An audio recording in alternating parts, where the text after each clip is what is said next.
Hi, everybody. It's episode 455 of PodQuest. Hey! It's Wednesday, May 3rd, 2023. I am Chris. With me is Drootin. Hello. And Walnut. If you're listening to this from Utah, we need your driver's license now. What? So there's a new law in Utah that to access adult content, primarily porn, you need to provide your driver's license number now. No, Interesting. I think you need to provide like a copy of your driver's license, not just the number. Yeah, I don't know the specifics. I just know you need to provide legal government ID to prove that you are of 18 or higher. And so, if you go to Pornhub from Utah, you are directed to a page of an adult performer who's telling you, yeah, we don't think you should have to do this, so our site is blocked in your entire state. So guess what spiked since this law started? VPN usage in Utah. VPN searches in Utah spiked by 100% or more, or some shit like that. I get that, and like it totally makes sense that Utah would do that because they're incredibly like Mormon and conservative, and I found out today that Utah wasn't the first state to actually enact this. They're like the fourth. Really? Yeah, they're like the fourth state, and or at least something like this. And New Jersey is actually a state that is trying to do something like that. Huh. So I wonder if it's a way to try and just cut down on minors. Yeah, it's age verification to keep minors from going to those sites. 100%. Yeah. But it's doing that without also requesting a credit card. Yeah. But it's still like the way they're handling it, that makes it even worse, because if you go to a site that's not reliable, and I mean that like you're going to a porn site already, if you're going to a site that's even less reliable than a porn site and putting in your driver's license ID number, that's just asking to get your information stolen even more. And so that's a bigger problem. Like, in my opinion, that's a bigger problem than some 15-year-old little kid trying to look at titties. I mean, that's fair. Everyone could just do like you and just keep downloading it. I don't download it. Then why is your computer always so slow? It's not. That's the old computer. And that was from downloading it 30 years ago. Or 10 years ago. And just giving it on that. Did you just forget how long you've been alive? No, I can say things like 30 years ago and it still be alive. I've been saying 30 years ago a lot lately, because I'm old. Because you're 77. Well, I'm turning 35 in August, man. So you were 5 years old downloading porn. You fucking sicko. Probably. I mean, it's not my fault. It's the website's fault for letting me go on there without a driver's license ID. Or is it your parents' fault for letting you on a computer at 5 years old? I mean, it would be Steve Jobs' fault for inventing the internet. Or no, Al Gore's fault for having the internet around. Man, this guy doesn't even know who invented the internet. I don't. Man, right? Well, Steve Jobs made computers. Steve Jobs didn't make computers either. He made Macintoshes. Those are the same things. No, Steve Jobs was a businessman. He was a revolutionary. Steve Wozniak made the Macintosh. Learn your history, sir. No. Fine. Then don't. Good. Man, speaking of history, I've been listening to this podcast about pirates. Okay. Fucking history was wild. They're like super short episodes, like they're all under an hour, and it's just this guy is super into pirates, so he's been doing a pirate podcast for like 7 years. Every week does an episode, and it's just like this ongoing story. But he's doing like Francis Drake right now. Okay. And I didn't realize Drake was one of the first couple of people to successfully circumnavigate the world. Mm-hmm. Like, not fully intentionally. Like, it was just how it worked out. But that man went to an awful lot of trouble just to kill another man that he didn't like. Like, so he went on a mission to basically go up the west coast of South America to steal from the Spanish. Okay. He had a bunch of ships at that time. And one of the ships, you know how like when you have like a bunch of different ships in like one of those things, like there's the guy in charge of all of it. Mm-hmm. And then there's the guys on the other ships that are kind of just in charge of those specific ships. Right. So one of those guys, was kind of like loosely trying to start a mutiny, it seems like. Okay. And so he also was leaning into the fact that maybe he had magic powers. Wait, who The guy, not Okay. Drake, the other guy. So Drake just kind of went along with it. He's like, yeah, no, that guy definitely is a witch. And like for months, like every time like something went wrong, he forced this man onto one of the smaller boats in their like platoon, and then had the previous boat he was on fucking burned and sunk into the ocean because it was fucking cursed from this man's dark magic. Till they finally got to like an outpost that they knew they'd be safe at for a little while, where he finally just put him on trial by lying to everybody, saying that the Queen gave him the authority to do this, and that they did not have to take him back to England, and that this guy was practicing dark magic and was going to be the cause of them not completing their mission if they don't kill him right now. And I'm like, this man sacrificed like 4 fucking boats. Like took like the important stuff off of them, but still, like 4 boats just fucking sank them to the bottom of the ocean. All to kill a man that he probably could have just killed. Like, fucking pirates, guys. Yeah. Pirates, especially ones from Pittsburgh. Oh yeah, those guys suck. Yes. But anyway, I lost my Audacity window. There it is. Rich, what's on the agenda? On the agenda, we're gonna have probably a quick conversation about the writer's strike that's started yesterday, which would be the 2nd of May. Chris, you played some Jedi Survivor, which I didn't even think you beat Fallen Order, but okay. We've talked about the fact that I beat Fallen Order. For some reason, I thought you didn't, even though we just did. I started playing Remnant from the Ashes. Cobb, you played, you read Legends and Lattes. And yeah, that's gonna be our show. Yeah. So how? I was about to say like, how about that writer's strike? But that's an insensitive way to do that. Not really. How about that writer's strike? That sucks. Like, second time in 15 years. Yeah, it's already like all late night shows are off air, right now because they have no writers and they record daily. Most of the shows, I think from what I've heard, most of the shows that are on air right now should be done or well enough done to where they'll have a potential ending. But like, yeah, we're not gonna until this can get settled. Pretty much all shows are like done writing for now.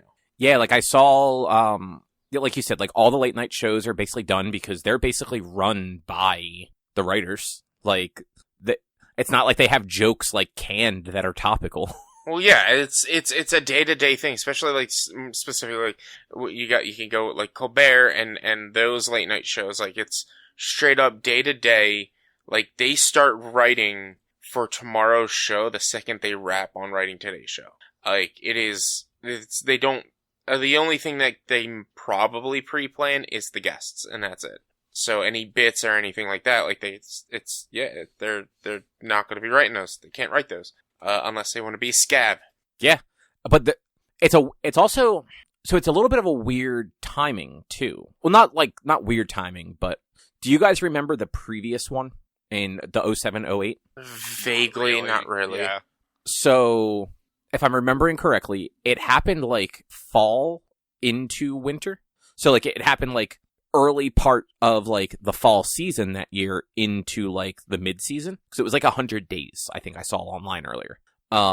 And that fucked a bunch of shows. Like there were a bunch of shows that just got canceled because they weren't able to have a season. So they never had enough going to like bother getting renewed. Mm-hmm. That was also when that's when Heroes kind of got fucked because that second season just kind of ended in a bad place. Yeah. And they never really got themselves going.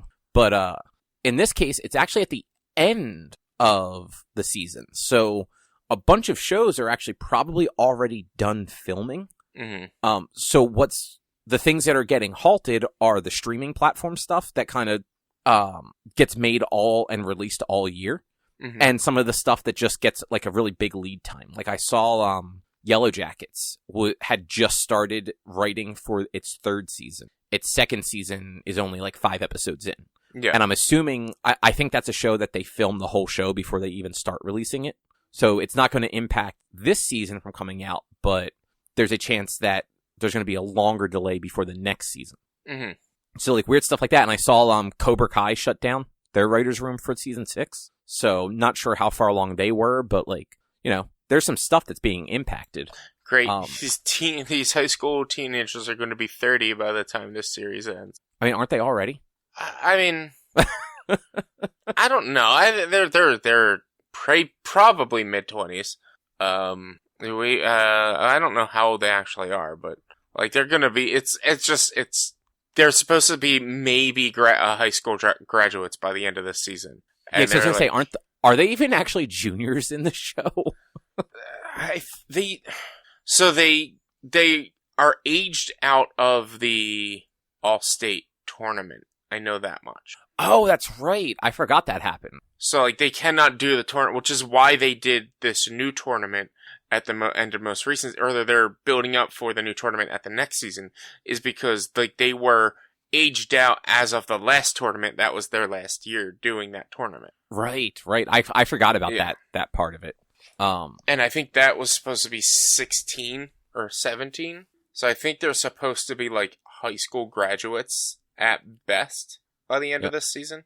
Not to derail on the Cobra Kai, but thinking about that, it is wild that fucking Miguel broke his back, couldn't walk, and now is like back to being a karate star in like 2.5 weeks? Within probably 6 months is when he. So let's see. No, like I said, I didn't want to like derail into that. It was just like thinking about that timeline. It's like, man, that kid got seriously injured and was just back on his feet in like 15 minutes. So that was the first day of school that the brawl happened. And he went back to the fight that season. Yeah. So it would have been within 8 months that he broke his back and regained the ability to walk and learn karate and became an almost champion. Or twice. Yeah, twice. Yeah. Or no, it would have been over the course of a year and a half for twice, but 8 months from breaking back to becoming a champion. Yeah, it's just, man. But, yeah, so from what I was seeing online, like reading like some articles about the strike, some of the stuff they're looking for is just more stability. Mm-hmm. Like these studios are fighting them on fucking stability and not being overworked. Like they literally they want minimum number of writers in writers' rooms for things. They don't want like these like 2 people are expected to write 22 episodes in a season. Yeah. They want stability. They want like a set amount of time that they are guaranteed work on like a series. Mm-hmm. Like assuming the series doesn't get canceled. So like if a show is picked up for 22 episodes, like they want to make sure that like they have they are contracted for 22 episodes. Yeah. It makes sense. Like give them a livelihood and not make them have to worry about their job every. Yeah, and then the other like kind of like crazy one that they're getting pushed back on is fucking AI. They want a clause that studios can't use like ChatGPT to write scripts and then to bring in an actual human writer to just like clean it up a little bit. Yeah. And I'm why are these things that they even have to fight for? Why are these not just fucking given? Because studios want to just make money, and so you can. No, I know that, but yeah, if you can just put in here's Iron Man, here's all the Iron Man comics, write me a movie, and have ChatGPT write a movie, and then have like an actual person read through this movie and edit it here and there. Like that's a lot cheaper than having to have a group of 10 people sit around figuring out what works, what doesn't, what's in continuity, what isn't, and things like that. Like that's AI scares me when it comes to creative works. Only because I have a feeling there are going to be corporations out there that are going to just go to these AI, like the AI art creators and things like that, and instead of hiring an actual graphics designer, it's going to say, hey, create me a graphic for this. And they get 30 graphics that are made within 30 seconds from this AI, and they pick one. And they just use it.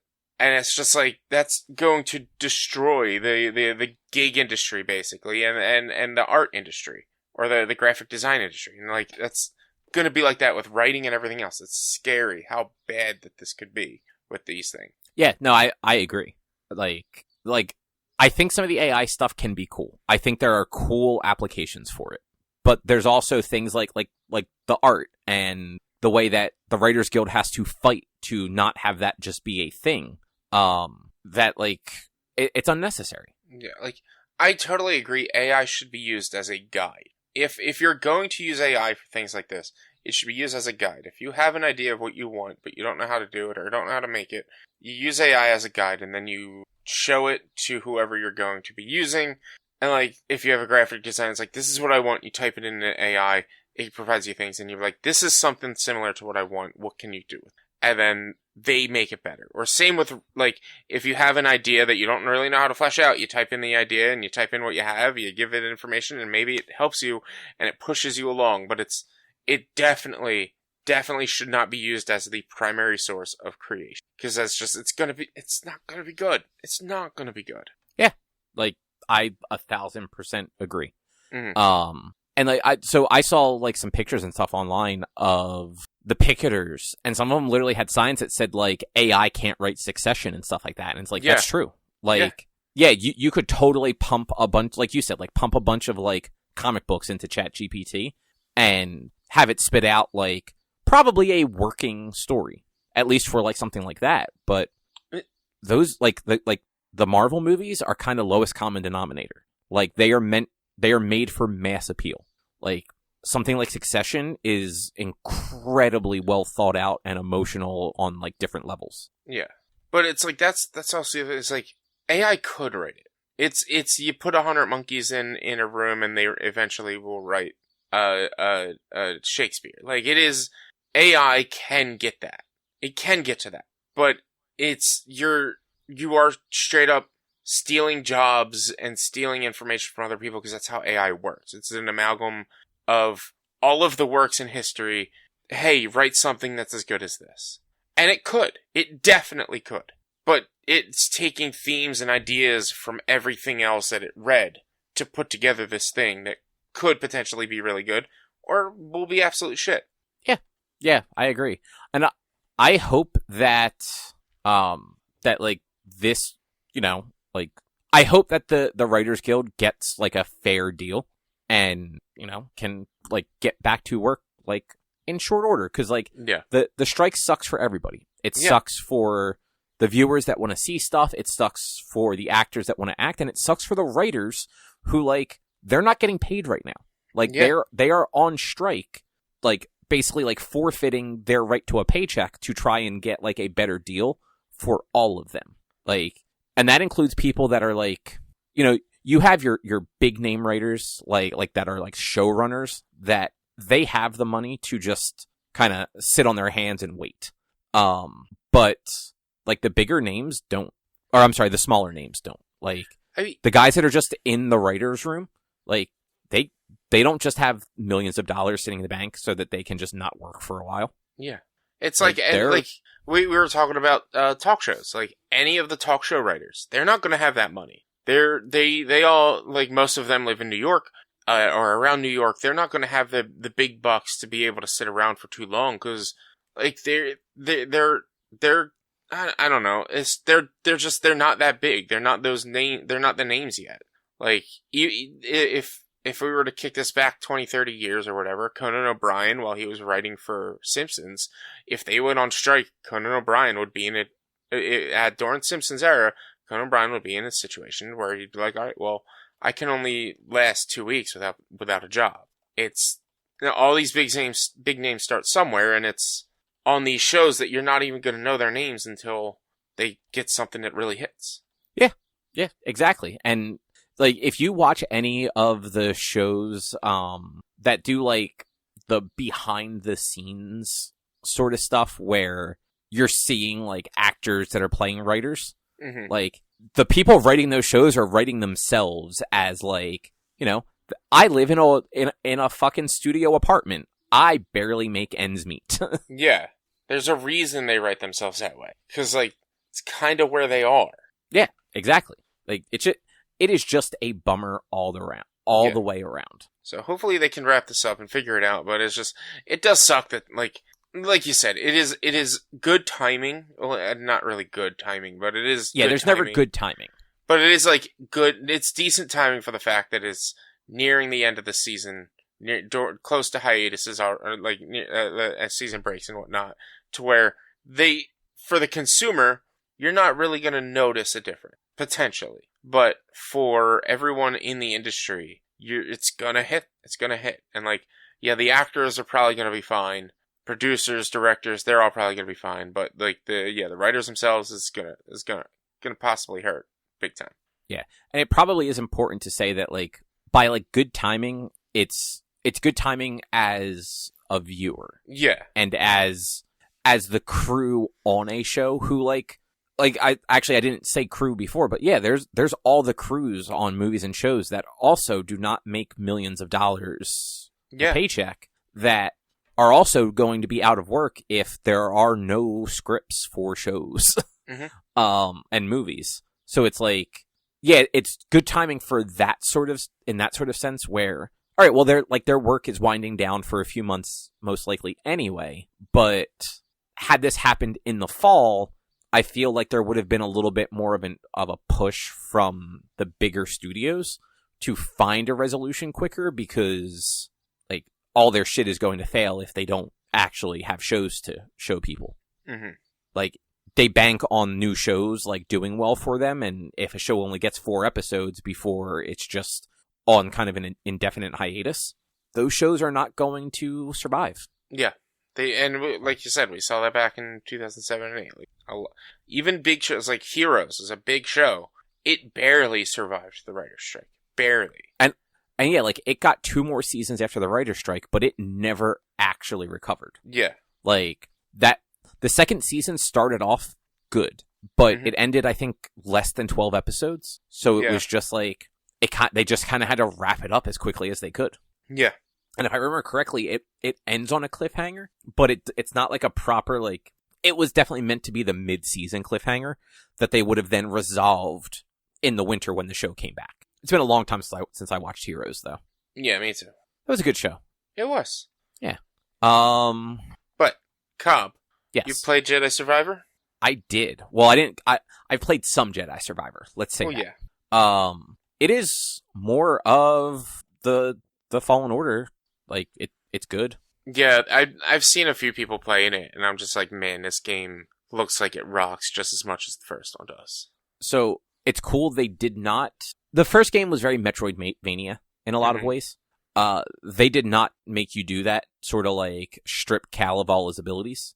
Like you start, you have your force push, force pull, you have your wall run. You don't have it like immediately. It's one of those like the game just like it has you do things to show you how to do them. Well, yeah, it has a tutorial mission that reminds you this is the abilities that you have. Yeah, like when you first start, you're just running and jumping, and then it's like, oh, there's a wall that you need to force push open. So like as you're walking up to it, it says, hey, hit the right trigger to force push and stuff like that.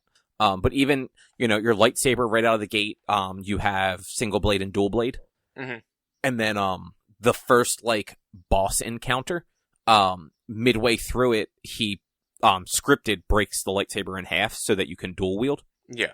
So then you have an option between single lightsaber, dual bladed, or dual wield, and they have different positives and negatives to them. The downside with that is you can only have one, you can only have 2 equipped, so you can't really swap between all 3 like in battle or anything like that. You actually have to go into the menus to change one of them out. Oh, really? It's not like... Because in Fallen Order, it was like a button press to go from, like... Or no, was it... Once you unlocked both, you always had both out. Did you ever have 2 lightsabers in Fallen Order? I don't remember. It's been so long. At the end, you got 2 lightsabers. Okay. And I think you always had both out. I can't remember. But if not, it was just a button press is really what it was to switch between the 3. But I think once you unlocked the dual wielding, it was you always had dual wielding. Yeah, so this one it's but like the default when you first start, it's press left on the D-pad to go single blade, press right on the D-pad to go dual blade. And then if you want to have dual lightsabers, you have to swap one of those 2 options out. Okay. Which like isn't a huge deal, but there definitely have been situations where I've been going and it's like, all right, well, dual lightsabers is really good right now, but then it's like I actually probably need dual blade for this particular encounter, and it's not the one I have equipped. What's the difference, or what's the difference between needing a single blade and dual wield? Like, why would you need to not always have both lightsabers out? So dual wield is like faster parrying, but it does less damage and it has less block, I believe. That's what they did with dual blade. Dual blade had the less block, and it was made for crowd control. Yeah, and so that one is still for crowd control. I might be forgetting exactly what has what, but yeah, each of them kind of has like positives and negatives to it. So like dual lightsaber has a cool thing where if you can kind of like go into like a meditative state almost, and you will parry almost anything that comes at you for that like one thing. But you kind of have to get it set up correctly for that to even work. They walk you through it during a boss fight, and I haven't really been able to nail it since then. But a lot of times, like I've been using dual blade when it's just a bunch of sort of regular stormtroopers that I just kind of have to mow through. I'm sorry, dual lightsaber when it's a bunch of them I have to mow through. If it's the ones that have like the shields or that have the big cannon blasters, I usually do the dual blade because those you can just take people out with those a lot easier. Yeah, so the dual blade, the Darth Maul style was better used for like rapid fire bounces and parry. So like if you had somebody with a Gatling gun shooting at you and you parried that properly, he would throw all of them back. Whereas if you didn't parry it properly, he would just knock them away. But if you only had the single blade lightsaber and you missed the parry, he would miss a few and you would get shot. So that's really what the Darth Maul style. The dual wield was, it was just like your basic lightsaber function at that point. Like you didn't get an option to go back to single blade. Yeah, they've actually made it like its own stance. They're calling them stances. But it makes sense. Yeah, and like there are definitely like I have seen situations where different ones make different sense. Like in this one, there are more of the the Imperial battle droid things, like the one from Lando's droid from, or I'm sorry, not Lando's, in Rogue One, the one that was Alan Tudyk. Mm-hmm. Like that sort of droid. I forget what they're actually called. There's a lot of those in this game so far that you end up having to fight, and they're a little tankier, so they're not just run up, slice them, and move along. Like they're almost more like mini bosses when you do find them. Mm-hmm. And like the dual lightsabers have been more helpful against those than the other ones. But if they're with other people, like if there's either other droids with them or stormtroopers, or there's like some of these scavenger guys that I'm dealing with right now, usually the dual blades are not great for that because they're not as good at crowd control. So, but it's nice that they're not making you relearn anything. Like you just have everything. You just kind of have to figure out how it works for you because, frankly, for him to forget how to be a Jedi again after because this game picks up 5 years later. Like he's been being a Jedi for 5 years. It would be really stupid for them to write into the story that he loses all of his abilities and he has to relearn them. I don't think I've ever played a Metroidvania style game that didn't have you have all the abilities at start. What do you mean? So I've never played a Metroidvania game where that was a sequel that if you had abilities from at the end of the previous game, you still had those abilities at the beginning of this game. Well, I mean, like every Metroid game, you lose the abilities. She still has the ability in the beginning of the game. Oh yeah, but that's what I'm saying. Like you don't lose them in this game. But I mean, though Metroid is they write it into the story, but like even the Ratchet and Clank games, you always carried abilities over. And Ratchet and Clank can technically be considered, even though they're platformers, they can also kind of be considered a Metroidvania. I've never had stuff carry over in those. I always had to buy all the guns again. The guns, yeah, but like abilities like Ratchet's hover ability and things like that did carry over. You didn't have Ratchet's hover ability in the very first one. Or Clank's hover ability and stuff like that. I know what you meant. But that is what I'm saying. Like, they didn't write into the story that something happened to him in the first chapter, and he forgot how to be a Jedi. Yeah, I mean, that just makes sense. Like, it does, but would you have been surprised if they didn't do that? Because I fucking wouldn't have. Would I have been surprised if they did that? Yeah. If I would have been surprised if they wrote into it that he lost all his abilities, yes. Oh, I wouldn't have. Same. I would have. I would have. I'm actually more surprised that they didn't. No, that doesn't make sense because it was story driven as to you getting the abilities. I agree, and Right, there's and nothing saying that they couldn't write the story that he loses them. Yeah. He did fuck all for 5 years, so he lost all his powers. Well, I mean, but the problem is stupid. The problem like that is that was the story of how he would regained his abilities in the first one. Well, he was again. Like, he was a Padawan that learned all these abilities that then cut himself off from the Force for however many years since Order 66. And so then when he returned back to his, I think it was 10 years or something like 10, 15 years, then when he started his adventure again, he remembered how to use these abilities as he continued on with his quest. He wasn't taught them, he had to remember them. So for them to write in that, for 5 years he cut himself off, like it would be bad writing.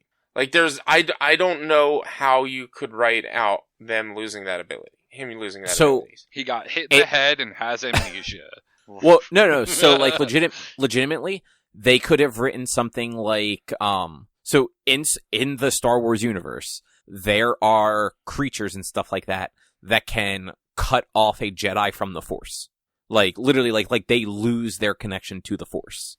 So they could have easily written something where, one of the Inquisitors, like the Night Sisters, did something, that infected him with whatever thing it is that makes that cuts them off from the Force, and it's just this slow build to him regaining his connection to the Force, where he knows how to do the things, but he can't do them. Then you're just recreating the same game again. That's every fucking Metroid game.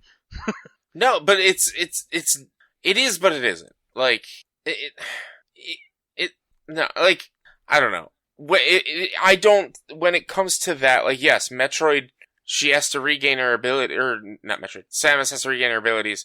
Like, the way they present it, the way they put it together, and, like, the abilities, and this is a technical sense and a technicality, they aren't always the same. She's not regaining yes, she gets a bomb that she can use when she's in ball form, but it's not always the same bomb. She's not getting that bomb back. It's not like somebody took that ability and put it in this dungeon. There's a new ability. There's something she found in this place that gives her that ability. It wasn't until the Dread that they kind of just didn't write in why she didn't have her abilities. So why is it on every fucking mission she finds this random ability that lets her turn into a little tiny fucking ball? Because she's in ruins of the same people that always had that ability. I don't know. But and then why would it be far-fetched for... I believe in the Prime series, you kept a lot of your abilities throughout the game. Like the basic abilities. Maybe from game to game, but you do lose them at the beginning of Prime. At the beginning of Prime, she doesn't have them, or you lose them, or whatever. But from Prime 1, 2, and 3, right? There was 3? Yeah, I believe the basic abilities. The gun, the charge shot, the missiles, and the ball form. I believe those carry over. It's like other things. You may be right. I've actually never played Prime 2 or 3. So, but are those really Metroidvanias? They are. They're definitely Metroidvanias. 100%. I don't know. I'm pretty sure they're just first-person exploration games. No, I mean, what's a Metroidvania? A Metroid or Castlevania game that follows that pattern. Well, but what is the Metroidvania? Dude, I'm fucking. I know. I'm just saying. If you're going to make that argument that whether or not they're Metroidvanias, you got to. Metroidvania is Jedi Fallen Order, which is why I'm surprised Jedi Survivor doesn't include you losing all your Force powers.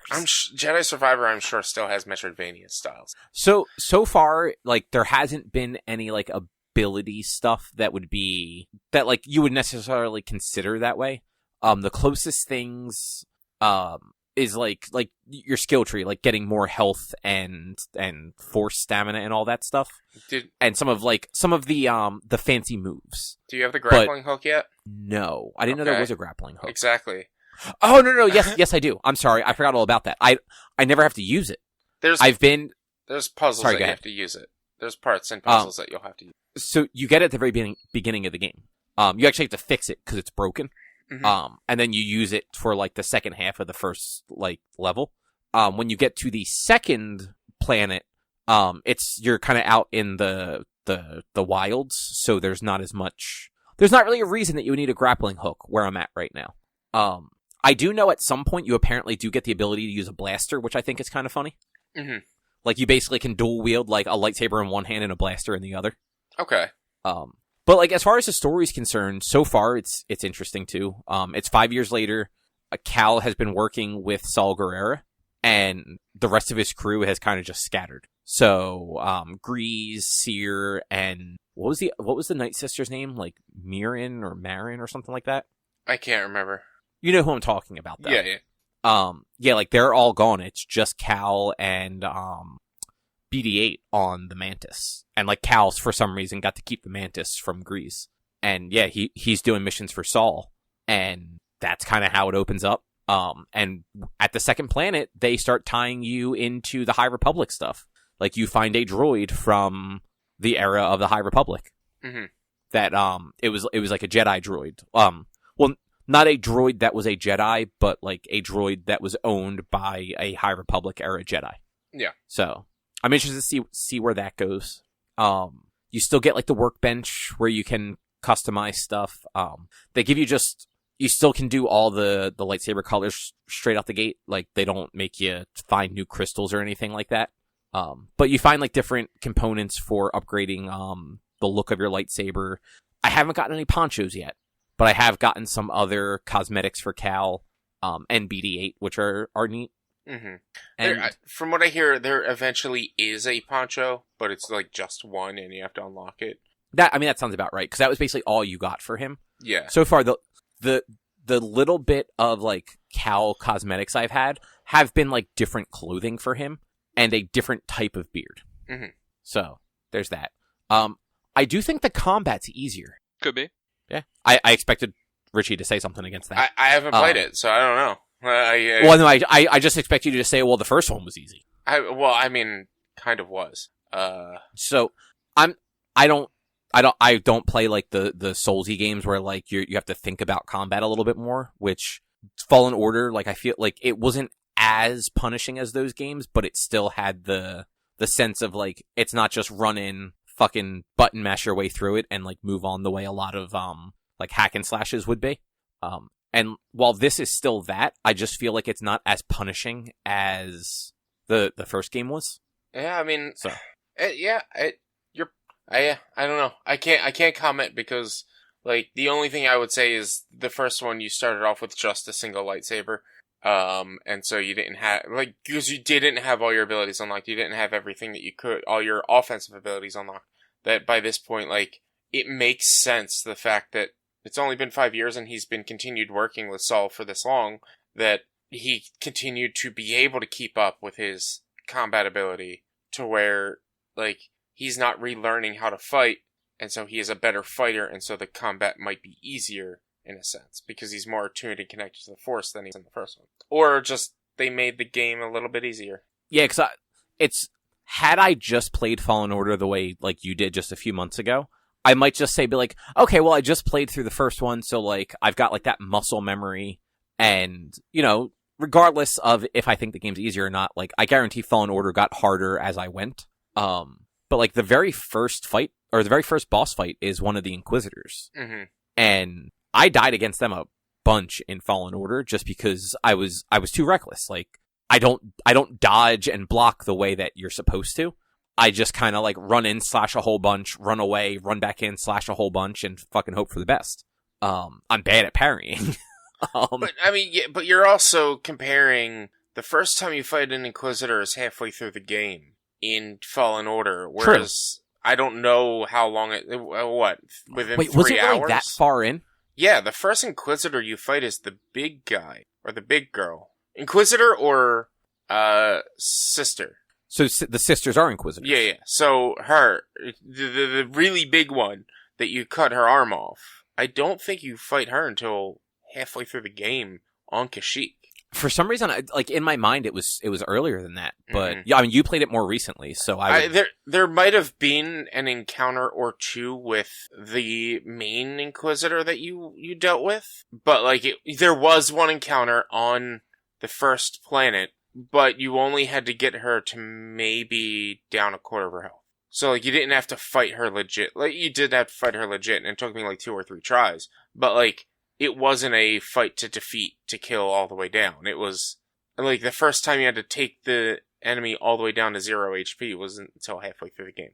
Yeah, I vaguely remember this now, but even then, like I just like again, it could be easier. It could be like I am just slightly better at the combat than I was before, but it does just feel like it's a little bit easier than it was in the first one. Like maybe they adjusted the difficulty settings a little bit more. Like the harder difficulties are more punishing than like normal. Because I'm playing on whichever one, because they name them like Jedi levels, like Jedi Knight, Jedi Master, or something. I forget exactly how they have them named, but I picked the one that said like experienced players or what have you. But like that wasn't like not looking for a challenge. That's easy mode, probably. Oh no. I'm sorry, I said that incorrectly. I did not pick the one that said looking for a challenge. I did finger quotes when I said looking for a challenge that you guys couldn't see. Oh, okay, I see. So, like, I didn't pick the one that was hard mode, is what I'm trying to say. Mm-hmm. But I like it a lot so far. It apparently does not run well on a lot of things. From what I'm hearing, it doesn't run well on PC at the moment, and it's getting review bombed because of that. It's apparently the worst PC port of the year, which, I mean, it's only May, so... Yeah, there's plenty of time to drop the ball more. Well, you know what though? We might not have a worse one because they did delay the next Rocksteady game, the Suicide Kills the Justice League, to 2024. And I mean, Redfall just released. That could just be the worst game of the year. What I'm hearing, so I've heard it's not that bad. I'm hearing it's apparently buggy as all hell. I'm hearing people. I've not seen a single good. Yeah, so, I haven't looked anything into it. I'm just hearing. I'm hearing more complaints about people complaining about the game than I am hearing the complaints about the game. Yeah, I heard like the pre-release, like the preview stuff from like a month ago, and people were like mildly positive on it at that point. Go look at Tamoor's Twitter from like yesterday. He was savaging the game. I mean, that's just Tamoor. Yeah, but he doesn't like go out of his way to savage he doesn't do things. Yeah, like, he does not do it if it doesn't deserve it. Yeah, and then there's all the random tweets I would be seeing about Redfall are about how broken it is. Like I know, like it's not the best place to go onto Steam, but 1,086 reviews, mostly negative about it, and the game came out 2 days ago. Yeah, that's a bummer. But yeah, as far as Jedi Survivor goes, it's apparently not running well on PC. It also doesn't run well on performance mode on consoles. Mm-hmm. Respawn is actually recommending to run it in graphics mode so that it runs at a locked 30 because it runs really well at a locked 30. Interesting. And because I do not give a shit about 60 frames per second, that's what I put it on anyway, and it does run. It runs really well and looks really pretty. Yeah, I'm glad I'm not getting it right away then, because I've already settled that I'm not getting it now at launch. There's plenty of other games that I know this. When you do get it, just get it on PlayStation. Well, that was going to be the other goals. I was going to get it on PlayStation either way because I played the first one on PlayStation, so I kind of do that. Yeah, get it on PlayStation, play it on graphics mode. Problem solved. I mean, by the time I get to that point, they'll probably have it all fixed, hopefully. Yeah, still, play it on graphics mode. That game's very pretty. Yeah, we'll see. Last time I tried playing Fallen Order on graphics mode on my PS5 when I was streaming, and it ran like garbage. So that's a bummer. I had to run it on performance mode. Was this when you were This was after you got your actual capture card, Yeah, right? This is with the Elgato capture. Okay. Yeah, that's a bummer. Yeah, I run everything in graphics mode because I just don't give a fuck. I'd rather it look pretty than run at 60 frames a second. I want the game to work. Like, it was... Yeah. It was to the point... Like, I normally don't, like, really care about FPS that much, because I don't fully notice it unless it's, like, a massive drop from 60 to 1. But, like, otherwise, it was running so poorly that there was major input lag. Like, it was delayed inputs. That's how bad it was running. Yeah, that is actually a problem. But yeah, that's why I usually do graphics mode, because it's usually locked at 30, and most issues you hear about are when it's in performance mode. Like, because the game's just, or the consoles can't handle what the game can actually do. I feel like that's usually the opposite issue. Yeah, I'm usually pretty sure it's usually the opposite. Like, oh, it's trying to pump out 4K and it can't hold 30 frames at 4K, but it runs the fine 60 1080p. Oh, you know what? Like, I don't. I had Huh. to when I started playing Remnant on Sunday. I had to actually limit the frames because on its basic mode of just like run as many just run the best it can. It tried running like 300 frames a second or some shit like that. I had to be like, no, 60. That's it, because it was killing my CPU. Well, and like go back to Cyberpunk.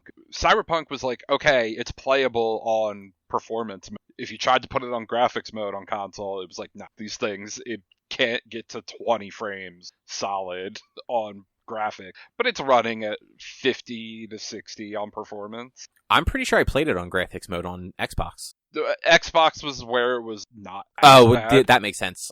Yeah. But, Yeah, like I have never put a game into performance mode other than to, like, after starting the game and playing it for a little while, like, switch back and forth to see if I can notice a difference. And I couldn't tell you if something was running at 30 or 60. At least not out of the games that I play. I've never played a game in graphics mode. Ever. Yeah. Dude, fucking Control, I felt such a massive difference in Control. Yeah, like, I've never seen a game where I could tell the difference. And, like, I know a lot of people say it's like shooters and like stuff where, like, input delay and things like that actually make a huge difference, and I don't play those games. So to me, like, it looks identical. It's just the performance mode generally, like, the picture's not as crisp because I have a 4K TV and it's not using the 4K assets. Mm-hmm. But as long as it's like a stable 30 and it's not like dropping into like if it drops a little below it like once or twice, I usually don't notice it. Like, I'll see it, but it won't like register. If it's like constantly like jumping back and forth to like 2030, that's when like I notice it and it gives me a little bit of a headache. But so far, like, I haven't had any issues with Jedi Survivor. It runs nicely. Erica actually made a comment at one point while I was playing it that if she didn't see some of like the character models, like the droids and the animals and stuff like that, she wouldn't know it was a game. Because like out in the wild, like some of the plants and like the machinery and stuff like that, just it looks very, very realistic. Which that's awesome. Yeah. Mm-hmm. Now, Rich. Yeah. What is Remnant from the Ashes and how is it? So it was a PS Plus game a while back. I thought it sounded familiar. Yeah, it was a PS Plus game. It's actually the sequel to Chronos from Ash in the Ashes, something in the Ashes. I don't know. And there's a sequel coming out. Remnant 2 is all I'm calling it because I don't even know what the sequel is called right now. In August. That I was asked to play it on stream to see if I liked it, to maybe get the sequel. And it was on sale on Steam a couple weeks ago, so I got it. And it's kind of Dark Souls meets Destiny. Where it's like, it is very much like a more gothic, dark setting everywhere I've been. The enemies are a little bit harder, and more difficult. Some of the bosses take quite a bit. There's different ways to kill the bosses to unlock different items to get your different abilities. But it's all guns. It's primarily all gunfighting, and it's got really good gunfighting. It's not like it's third person, and honestly, some of the best gunfighting in a game I've had in a long time. It feels very smooth. I've played most of the time so far using sniper weapons, but and that's the one thing probably I would say maybe one of my biggest complaints about the game is at the very beginning you have to choose between one of three classes, which within, let's say, 2 hours of playing makes that choice unnecessary. It's just your starting equipment, basically, and everyone can equip everything. So it makes making that choice pointless, which is both a good and bad thing, because as you get further on and you find a build that you like I started doing snipers, and I was doing things to protect myself from ranged ammo, increase my critical hit, to now I'm all about summoning things to help me fight. And so I changed all my equipment and upgraded it all to where like I'm summoning things, and I'm constantly increasing my abilities, cooldown time, so that once their summons are gone, I can summon them again. So like it's cool in an aspect of like, all right, you can make your play style and it doesn't matter what you choose, but at the same time it's like, well, why did you make me choose a loadout to begin with? Why did you make me choose a class if it doesn't matter? But it's like to give you the false sense of it mattering. That's really what it is, because the picking a class gets you different starting equipment and a different starting perk. But if you run, the way the game is built is you have the story mode, and then once you don't even have to beat the story mode. You can just, once you get into the game and unlock the ability to go into the world, you then also unlock the adventure mode, which is basically doing runs in, like, kind of roguelite runs in that biome to unlock different abilities. And so every time you do a run, it could be slightly different. There's like one of 3 or 4 final bosses you would fight in each region. There's several different mid bosses. There's a bunch of different events that you can do. And so you do the runs, they take probably 15-20 minutes each time, and like that's your end game gameplay loop, is like going back through and unlocking everything that you have to increase your armor level and your gear level and things like that. So by the end of once you get done running like the first world, Earth, you can do the adventure mode on Earth, and you could unlock within 3 hours, you could unlock the starting abilities of all 3 classes on your character. So it's like, it is that little sense of like, oh, well, I'm kind of different because I have this starting ability. But it's like, oh, I don't like it anymore. I want the other starting ability, so I'm going to try to unlock that. I'm not really sure how many perks there are or traits, but the cool thing is it's limitless how many traits you can get, you just continue to level up. So somebody jumped in my stream. They're saying that they're at like level 735. And so each trait maxes out at 20. And so that's, I don't know, 5 times 7 is 35 traits are probably maxed out, give or take. 35 or 36 traits are maxed out. But yeah, it's a fun, dark, gritty shooter that like has kind of Lovecraftian like style enemies. One of the bosses that you fight on the Earth is, I kept calling him Trent Thulu. It's a tree with a Cthulhu face.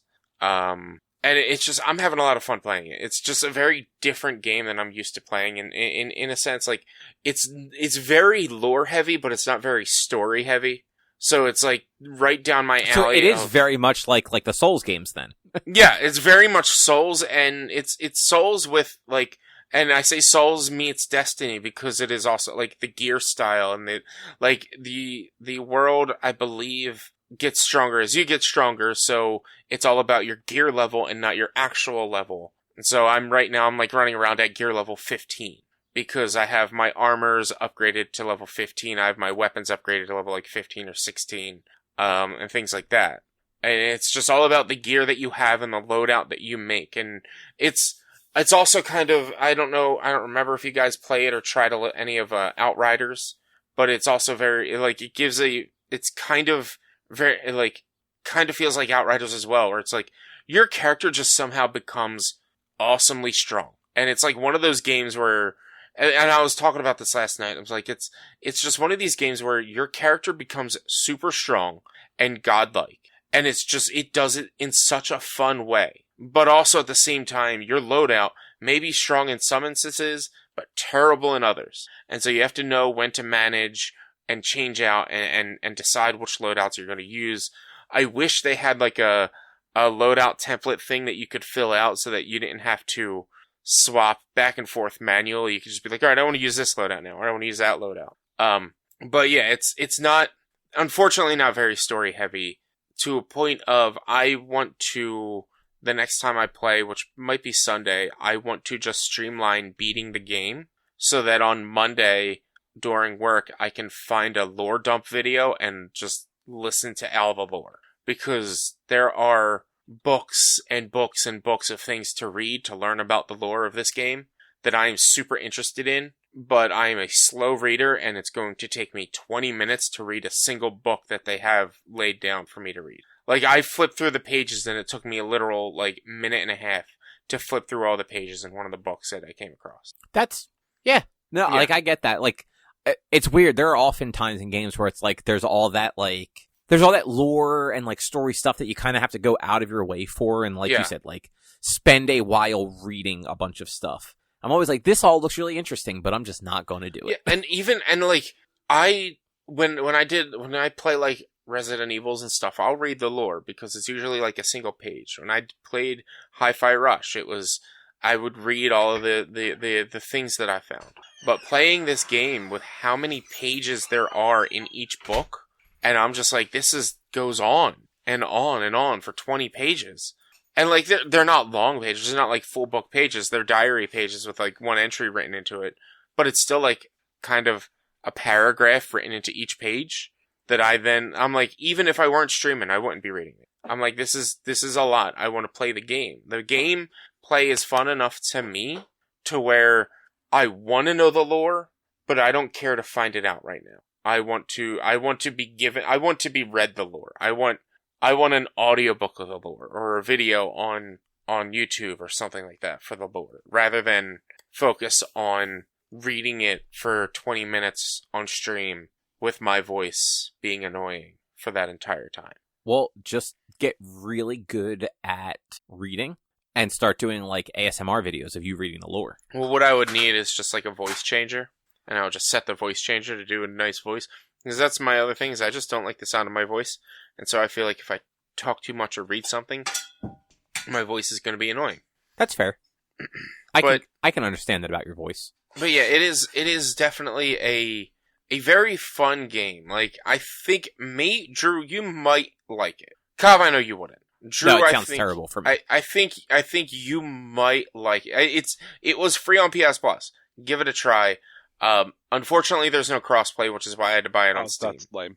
Yeah, like that's the only reason I had to buy it on Steam, is because it was not free. It was also an Epic game, which I don't know if there's crossplay between Epic and Steam, but if you got it on Epic, you might be able to join us, but it's only 3 players tops per game session.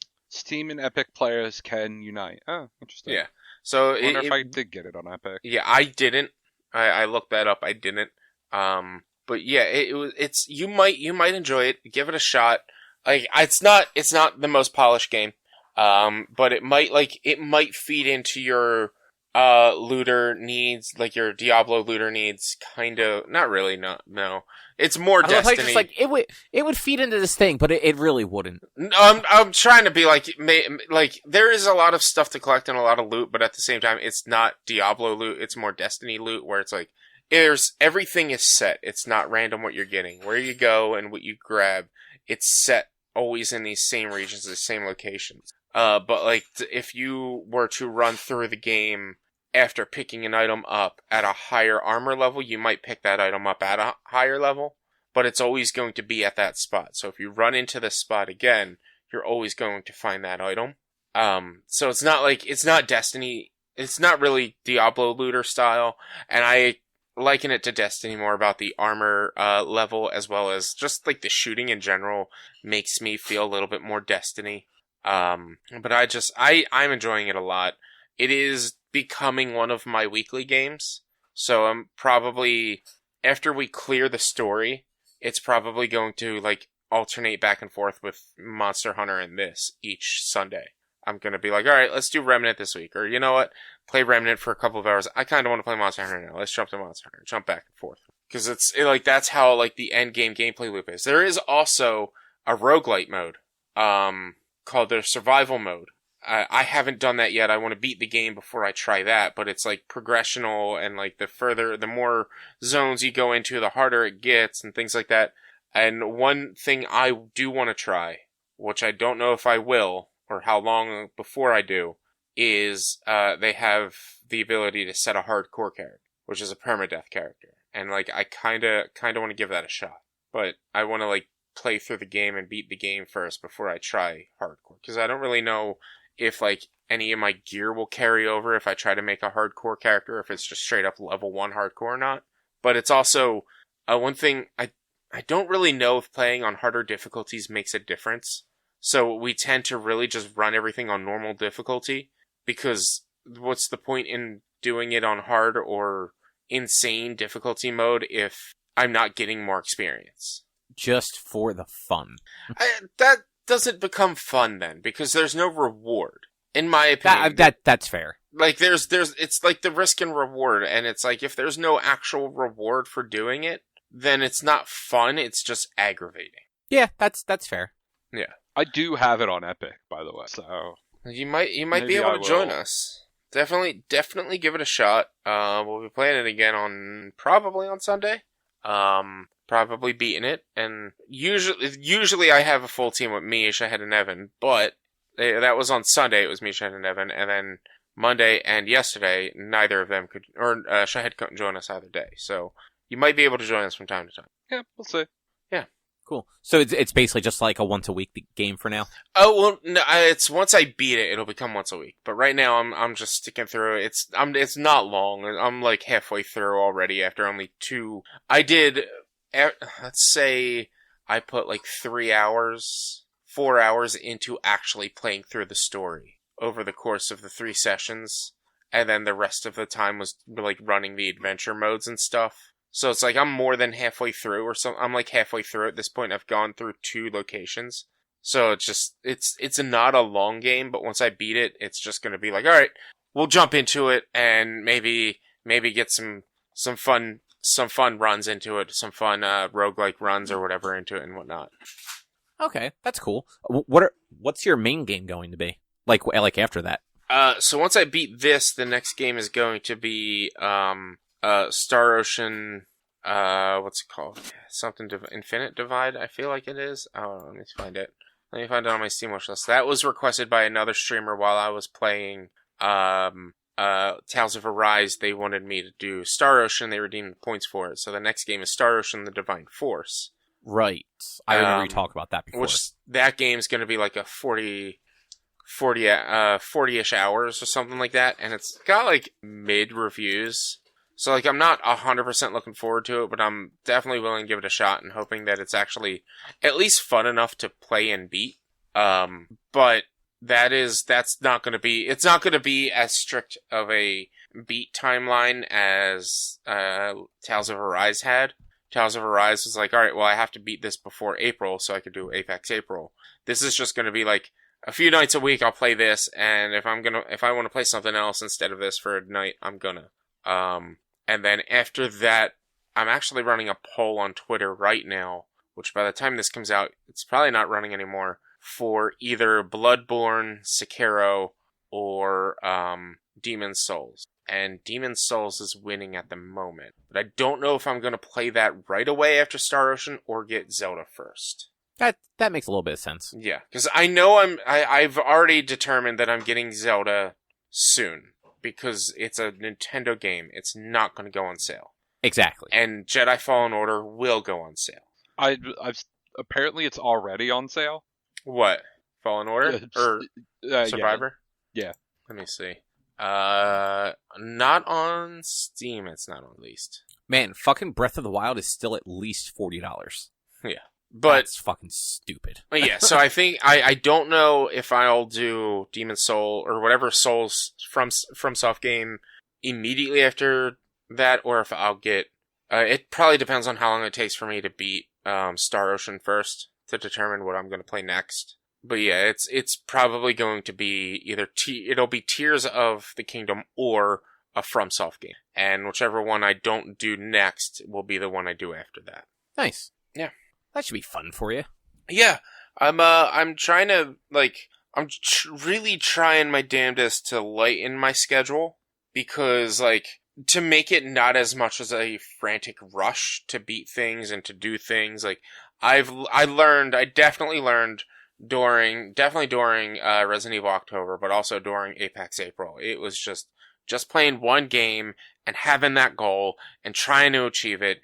It just was murder for my mental state, especially since, like, I know I'm better than some of the matches I had in Apex, and how, like, I'm not built for the ranked system, or at least their old ranked system.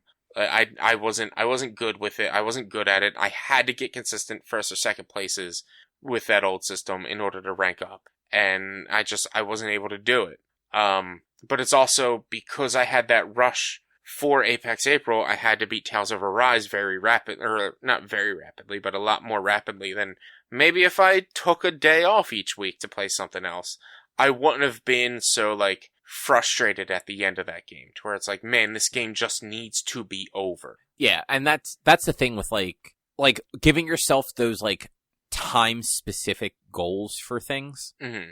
Like setting like hey, we're gonna play we're gonna play through all the Resident Evil games over the course of October. Like, in theory, should be fine. But also, like, there's a lot of Resident Evil games, and you put yourself on a schedule where you had to play every day. Yeah, I had to play. My schedule was minimum. My schedule was to play every day and take a day off after I beat a game. And so the way it was supposed to work out was like Sunday and Monday, Resident Evil 0. Tuesday off. Wednesday and Thursday, Resident Evil 1. Friday off. Saturday, Sunday, and it was just Saturday, Sunday, and Monday for Resident Evil 2. Tuesday, Wednesday, Thursday for Resident Evil 3. But, and like, what started to, like, kill me, especially with the Resident Evil one, wasn't that it was like, there's too much in a month, because it's very reasonable to do. It was just, Resident Evil 5 was not fun. And so I got to a point, it wasn't even getting to a point of whether or not I was worrying about clearing the objective. It was more of, this game is bad, to a point where I would have stopped playing it if I didn't have this challenge.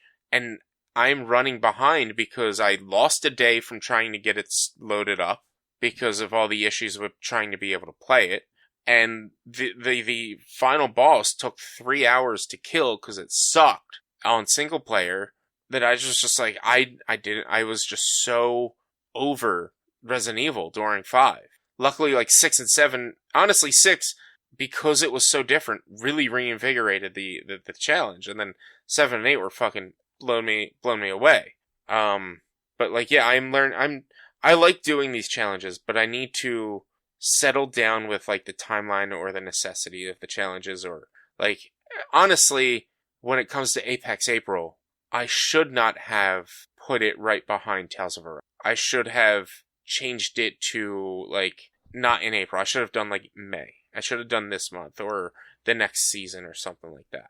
Or, like you were kind of saying before, do more of a, like, give yourself more variety. Like, be like, all right, Monday and Tuesday we're playing Apex.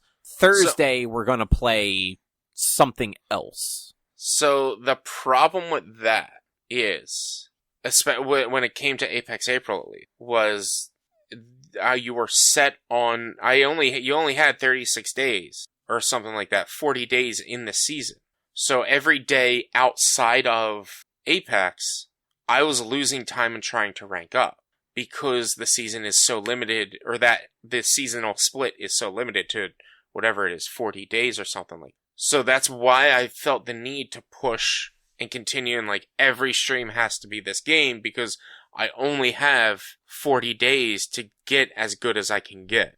Right. Which I get. I guess I just meant if you're going to give yourself like those sorts of things, like do it in a way where you can also give yourself legitimate breaks from that game on stream. Yeah. Because even though you take days off, when you know every stream you do is going to be the same game every time, like you're literally ruining the fun you're going to have, even if it's a game you enjoy. Yeah, and that's at a certain point you're already making playing games a job versus a hobby. Yeah. So then when you also are forcing yourself to only play the same game until you're done, or you hit a specific goal, you're like, cool, now I'm making it a job that isn't fun anymore. Yeah, and that's more so, that's definitely what happened with Tales of Arise. And with Apex, I'm annoyed because they're changing the ranking system next season. Are they? Yeah. So, if you haven't seen it, we'll go into a little bit of a tangent on that. Everyone is being brought back down to rookie again because they're changing the ranking system. It's no longer going to be, it's not going to be rank points anymore. It's going to be ladder points that you're gaining. Whatever. Yeah, it doesn't really matter.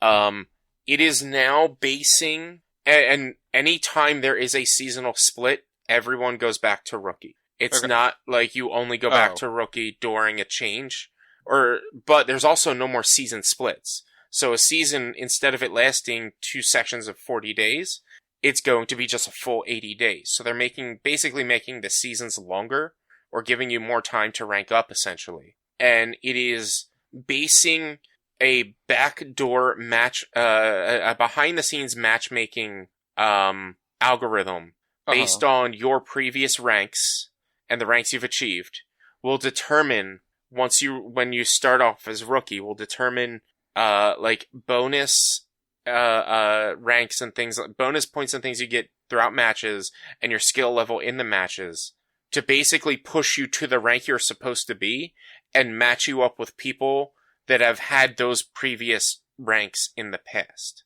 So people like me who's had silver in the past, I'm going to generally be matched with silvers until I get beyond silver. Whereas somebody who's been platinum is going to get a lot more platinum matchmaking even at rookie. Like, they're not going to be matched with platinums as rookie, but all of the people who might be previously platinumed that are still in rookie are all going to be in the same matches together, if that makes sense. So they're putting in an MMR. Yeah, there's a full-on MMR system.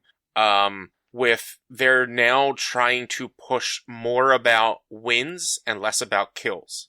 So there will be... Wait, but that's my whole complaint about it currently. Like, you can drop in, get 5 kills immediately, and then die and get nothing. Or you can sit around, literally do nothing for the whole game till the final circle and run into one team and then die and got no kills, and you get way more rank points now. But that's dying late, doing nothing, versus dropping in and getting a bunch of kills, but then dying the third-party team that comes in after them. But that's a battle royale, though. Like, it's about winning. It's not about getting killed.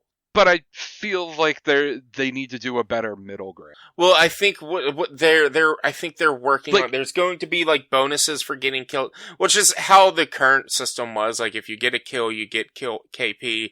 But like previously, your KP was based on, like, I think the way Bucci was explaining it, it was your KP rank bonus that you got was based on however many circles you survive. So if you got like 3 kills at the first circle and you survived till the second to last circle, you would have gotten 15 points per kill instead of 3 points per kill for only surviving the first circle. Like, that was the old system or the current system. This new system is like, all right, you get bonuses for kills, but if you are most likely going to be positive if you reach 10 squads or higher, or 10 squads left or higher, you're going to be positive. Anything, like, if you reach 15 to 11 squads, you're only going to lose, like, 20 points.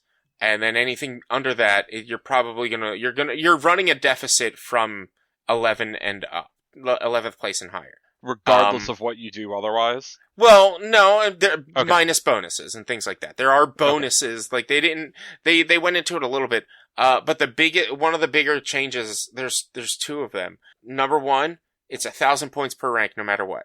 So it's not, so like initially it was bronze was 500 points per rank, and then silver was 600 points per rank, and so on and so forth.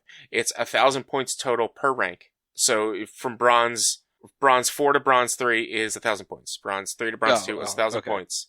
They're no longer adding up your rank to, like, you won't have 3,000 points at bronze 2. Or 2,000 points at bronze 2. You'll have bronze 2, 150 points. Or whatever you have when you get into that. Gotcha. So that's one of the big changes. The other one, flat buy-in rates no matter what your rank. So it's 35 points whether you are platinum, whether you are silver, whether you are bronze. It's 35 points per buy-in. So, like, it's going to actually make it easier to rank up because at silver 1, I was getting 26, 27 points a buy-in a match. But, like, it was harder for me to rank up because if we hot dropped, and I mean, it'll still be hard to rank up because if you hot drop and you get killed right away, then, like, you're kind of fucked and you lose those points. But, like, I was losing more points than, say, Potato was when he was lower than me, or you were when you were lower than me. Now it's like we all have the same buy-in, we all have the same, like, level of risk into this and stuff like that. It's interesting what they're doing, but they are changing it, and a lot of people have been wanting changes for ranked in a long time in it. So it's actually gotten me more interested, especially since they have the MMR, to get into trying ranked more. because there's no more rank split, and because there's no MMR. Or because there is the MMR. Yeah, neat. And like they said that with Rookie, which is pre-bronze, it's 10 matches or something like that, and based on how you play in Rookie, like you might bypass bronze and silver immediately if you played that way. Okay. Or like maybe if you're doing good enough in Rookie, you might only need to do 2 matches before you get into bronze or whatever, something like that. I can't really remember the wording. Like I don't quote me on it 100%. Go check out Respawn's website, and they have the updated information of how ranked is going to work. They put an emphasis on bonuses instead of KP, and it's like they said, like they're like, we're trying to push Battle Royale wins over kills.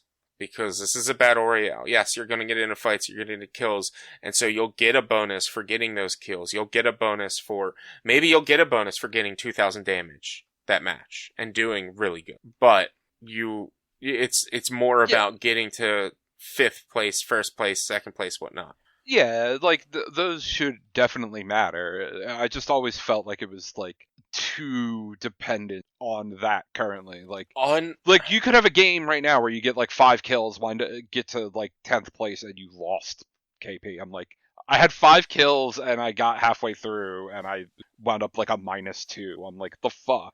Yeah, I mean, but there's like if it comes when it got to like bronze or platinum, I've watched platinum players play. And to get from platinum to diamond, like you would needed like a 10 kill game and 1st place to get 200 rank points. Like you needed those high kills at later levels, and like they're trying to like mitigate that to where even someone like me who isn't very good at the actual killing, but maybe I can make good calls and placement and things like that, and I can survive, and I'm not, like, yeah, there's rats out there that don't get into fights, and then there's, like, me who, like, yeah, I try to get into fights, but I know where to go and how to defend and whatnot, and what to pay attention to, and I usually place top 3 consistently. That's where, like, I'm going to shine, and that's going to help me with the ranking, and put me up, and maybe get me into harder matches to where I have to then get my skills better and whatnot, and place me in better ranking. We'll see. Or, hear me out. I got nothing. Okay. Actually, so this is unrelated, but I saw it pop up on Twitter a minute ago. So, Reggie of Nintendo fame. Fizeme? Mr. Fizeme over there? Yes. He tweeted, somebody posted an image of them having a leaked copy of Tears of the Kingdom and pointing at like their Switch with it running. And Reggie quote tweeted it with the fucking Taken line. Like a modified version of, I don't know what you want. What I do have are a very particular set of skills I've acquired over a very long career, skills that make me a nightmare for people like you. Nice. And then the person deleted their tweet. So Reggie reposted a screenshot of the original tweet and his response. I love Reggie. Yeah, it's great. He's just like, I don't give a fuck, man. You can delete your tweet. I took a screenshot. Yeah. Also, what sort of a psychopath is going to post that sort of thing about a Nintendo game online right now when they just fucking put a man in a fucking indentured servitude for the rest of his life? Yeah. Like some Canadian has to pay 30% of their fucking wages for the rest of their life, and this dude's like, I'm going to post a picture of this early release game. I mean, it could be like WotC, where they swatted some dude's house for a magic card or some shit like that. I don't really remember what it was. Oh, the Pinkertons? Yeah. Yeah, that was a whole thing too, man. Fucking companies are going wild lately. Yeah. But, speaking of the Pinkertons, how's Legends and Lattes? I don't know if either of them have anything to do with each other, but... They have... Do you even know what the Pinkertons are? I know they were like, I heard a news thing about them recently and about all of the WotC stuff and about it, but I don't... Weren't they like, what's it called? They're basically private investigators that were used for like union busting. Yeah, union that's the word. I wanted to say strike busters, but that's what I meant was union busting. Like I knew it was something with unions and strikes and shit. Like, but they still exist. Yep. In 2023, which I thought was fucking wild. and Wizards of the Coast hired them. Yeah. But Legends and Lattes is a book that has nothing to do with them. Okay. So it is a book about an orc mercenary who retires from the mercenary game and decides to open a cafe. That's and that's fun. the story. Okay. Like there's a very minor conflict, and most of the story is just about this orc making friends to help her build a coffee shop in a country that doesn't know what coffee is. I want to be this orc's friend. Yeah. Like, so during one of her mercenary things, she ends up at a place like a gnome country where they do coffee, and she fell in love with coffee, and then goes back to like her like country and decides to like retire from the mercenary game after like her last big job, and leaves her group and goes and opens a coffee shop. And like she saved a bunch of her money from killing people and shit, and buys it like an old derelict building and hires a dude like a handyman, and together they like transform this old, like, I think it was a livery, which I think was like a horse stable sort of deal. Yeah, that's what a livery is horses. Yeah. Turned that into like a coffee shop with like a little kitchen in the back and like tables and shit like that. And literally like the first like 3/4 of the book, literally just her like building her business. Like it starts out slow where her and like the girl she hires to be like her first employee have to like offer free samples and stuff to get people to like give coffee a shot. And eventually like everyone starts coming in, and then they hire like a little rat person who's a baker who makes like cinnamon rolls and shit for them. And it's just, it is the weirdest, like just happy book. And like the only real conflict in it is there's like a mob boss who does the whole like protection money racket, but the orc, she basically goes and like confronts them, and they make up they come to an agreement that instead of paying her money, the mob boss is a woman, she just wants some cinnamon buns every week, because why not? And then the other conflict is one of her former mercenary like group people is a douchebag and wants something that she has and burns down her coffee shop. Mm-hmm. So like there's that like, there's that like late story like climax where her livelihood is destroyed and she becomes depressed, but then all the friends she made along the way like pull together and they rebuild the coffee shop like better than it was. And along the lines, they sort of pseudo adopt a werecat who just like occasionally pops up and like protects people from things, but otherwise just like minds its own business. And the last page of the book is the werecat actually killing the thing that set the original coffee shop on fire. So it was just like a very like cool like, and that is done. So werecat, this is like a werewolf, but as a cat, right? It's a person who turns into a cat thing. I'm sorry. No, I called it a werecat. I meant dire cat. So like a dire wolf, but a cat. Okay. So like a leopard. Yeah, or like those like Drew, you have a lot of cats. Those cats that are like they're kind of house cats, but like they're really big. Not Maine Coons. There's like that other thing where like they shouldn't be house cats. Sure. Do you know what I'm talking about? They're usually like spotted or striped or whatever. Okay. Yeah. You don't know what they're called though, do you? I mean, probably not a lynx, but like actually, I might be thinking of a lynx. Maybe. But yeah, that's kind of what I was thinking. Like just a larger cat, the way like a dire wolf is really just a larger wolf. But yeah, it was just a very pleasant book. It wasn't super long either. It was like 300 pages. I ended up just reading it on Friday. Well, listening to it on Friday because I had 6 hours of driving because of this one client that's super far away. So I started it on my drive to the client and finished it on my drive home. Nice. That's the best. It just sucks that I was in the car that much. Yeah. But yeah, like if anyone's looking for just a short, weirdly addicting book, like it's definitely worth checking out. And it, like I said, it's short. Like you can read it in a couple of days or listen to it in a couple of hours. Yeah. Nice. I like that idea. That's a cute idea. I like it. Yeah, apparently there's like a whole sort of like thing like this going on. Like there are a bunch of books that are just very like, they're fantasy books, but they're more like they're basically called like cozy books because like it's not like a big adventure with like magic and villains and action. It's mostly like just, people doing stuff to make themselves happy in like a fantasy setting. Yeah, living their lives. Yeah, exactly. I think that is probably it though, unless either of you have anything else. I got a tattoo on Friday. Shout outs to Nevermore Inc. in Belmar. Rob, he fucking killed it. What did you get? I got an angel. Even angels end up burned and buried in my backyard, so it's angel half buried, kind of crawling out of the ground, spooky scene going on behind it. It's on my Twitter. Boys Night Out retweeted it. Oh, nice. Nice.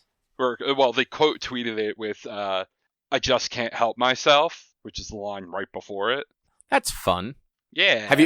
Have you ever sent them your other ones? I think so. I forget. I think I did last summer when I got that one. So. Wow, was that only a year ago? Yeah. Did you have this guy touch up the stuff that you had mentioned wanting to get touched up? Yes, he did also do that, and that's healing up pretty well. Look, it was the actual like gashes, right? Yeah, it's amazing the difference between trying to shade in with a shading needle and shading in with a lining needle. It's almost like one of them doesn't fuck up your skin nearly as bad. Wait, the guy that did that just used like the line needle to try and like shade it and color it and everything? Yep. I don't have tattoos, and I know that's not how you fucking do that. Yeah, he just all the one needle. Yep, this hurt.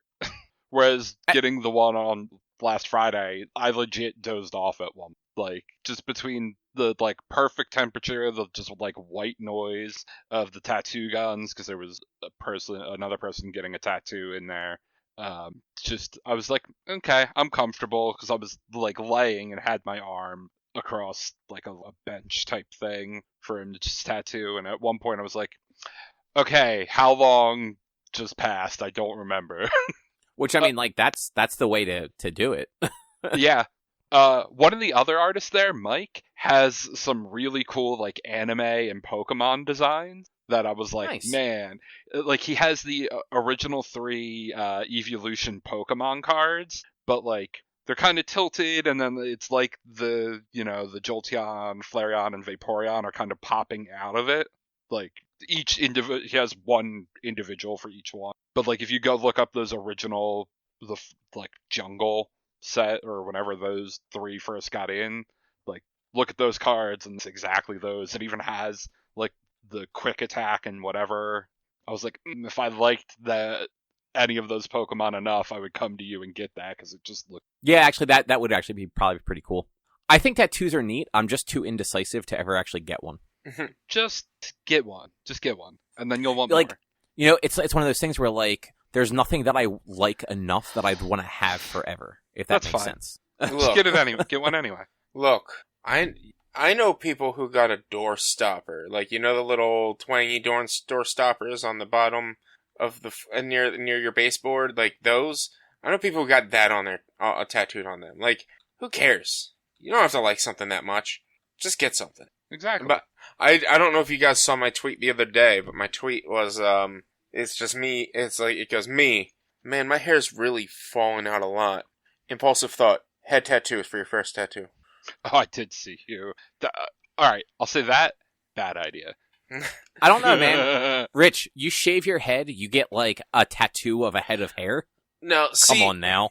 That's the only thing, one of the main things that's keeping me from doing that, besides the fact is that I wouldn't be able to find a job afterward, is that, like, really the only thing that would look good, that I think looks good on a head tattoo is, like, tribal shit, and that's kind of, like, appropriation in a sense, getting, like, tribal stuff tattooed on my head, and I'm not somebody from a tribe or anything like that. I'm not Samoan, I'm not anything like that. So, like, that's, like, it could look good, but that is appropriating, like, that culture 100% right there. Then I'm just like, that's the only thing that would really look good on my head. I'm not going to get, like, a fucking skull or anything stupid like that on my head. No. Not gonna get what was I was going to say? You Yeah, you get flames with a robot skull underneath of it, so it looks like your head's being pulled open, or your scalp is being burned away, and there's just like a metal, like Terminator skull. You're both wrong. Live a little. If anything,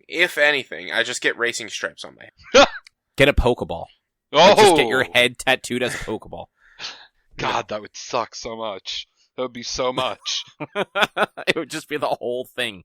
Because there's no neutral color. The top would be like that white, gray, silver color. The top would be red. You'd have like the band in the middle. Like, there's like no line work. It's all fucking shading. And you have to go to the guy that Drew went to for the one last year so that they shade it with the line needle. No. But knowing that he did it with the wrong needle makes sense now because like those lines looked flat. Whereas like when like a good tattoo artist does something like that and like colors and shades it, like it gets like a depth to it. But did you see the picture I posted of the one I got, Cobb? No, I don't think so. I'll resend it, or it's also in. Oh, did you send it to the chat? Yeah. Oh, I must have totally missed it. Hang on, let me just It's possible. scroll up. Yeah, scroll up. Yeah, I haven't really used Facebook like at all for a while. I see picture. No, it doesn't look like you sent it in that group chat. Look in Richie's Discord. I thought you meant on like the Facebook chat. No. It's not even far up. It's like 3 or 4 scrolls. What channel? General. The main. Yeah.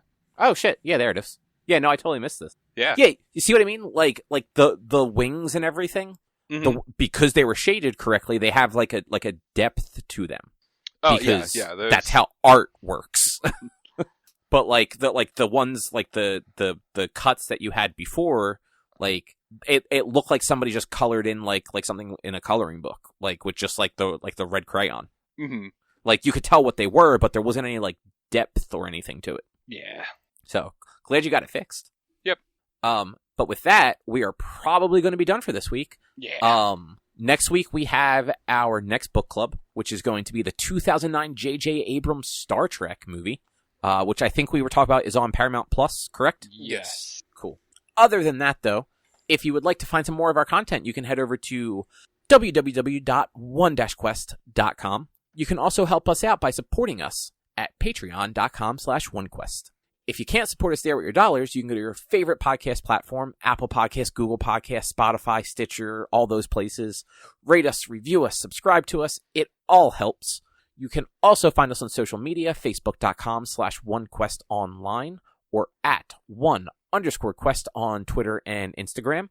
Our YouTube channel is youtube.com/onequestvideo, and you can always send us an email to social@one-quest.com. And Rich, we talked about it earlier, but what is your stream schedule? Check me out, twitch.tv/b_1 for video game streaming Monday, Tuesday, Thursday, and Sunday from generally 7:30 to 10:30, 11 o'clock at night. Sundays are usually like different times, actually, in general. We are playing Remnant from the Ashes and probably getting started on Star Ocean: The Divine Force in the near future. So check me out. Hang out with me, make me touch grass, all the good stuff. Nice. And with that, we will be back next week with something else to talk about. Thanks for listening. Bye. See yous. Bye.